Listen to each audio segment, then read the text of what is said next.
We were put, it was in an area, we lived in an area of Los Angeles that was very, very diverse. And the middle school, or the junior high school was at least 1/3 Hispanic and mostly new immigrants, did not speak English.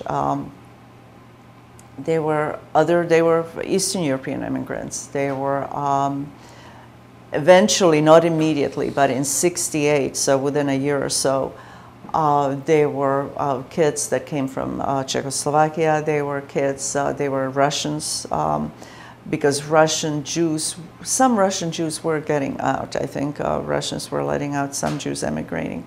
And so I know there were friends, I had Russian friends. They were kids from all over. And they had what they call ESL classes, which is English as a second language classes.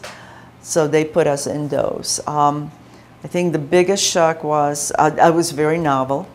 I had very short hair. In Slovakia, I was trying to be very fashionable, and Farrow, who was at that time a big hit. I'm not sure what movie she made, but she had very short, boyish haircut, and I had that. We came to Los Angeles. All the girls had long blonde hair, or trying to have long blonde hair if they didn't. And in Slovakia, I could pretty much wear anything to school as long as I looked decent. There was dress code in public school in Los Angeles. And the girls were not allowed to wear pants in those days. Girls had to have stockings, could not have nylons. They had to be opaque stockings. And we were not allowed to wear sandals. Your toes had to be covered.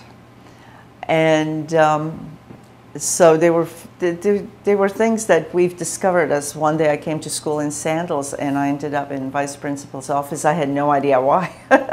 And I think my ESL teacher saw me in sandals. She knew immediately why, so she sent a note that I didn't know, etc. But the first thing when I did come in, because it was such a novelty, the kids took me, and they were trying to be very nice and help me. And the first thing I had to do was I pledge allegiance. And that was a shock, because even back in Czechoslovakia, we no longer had to profess our our allegiance to the country as much. I mean, we did, but we took it as a joke, and suddenly I'm in a country where it's supposed to be free to do whatever, and I am being forced to pledge allegiance. That was difficult. That was difficult to comprehend.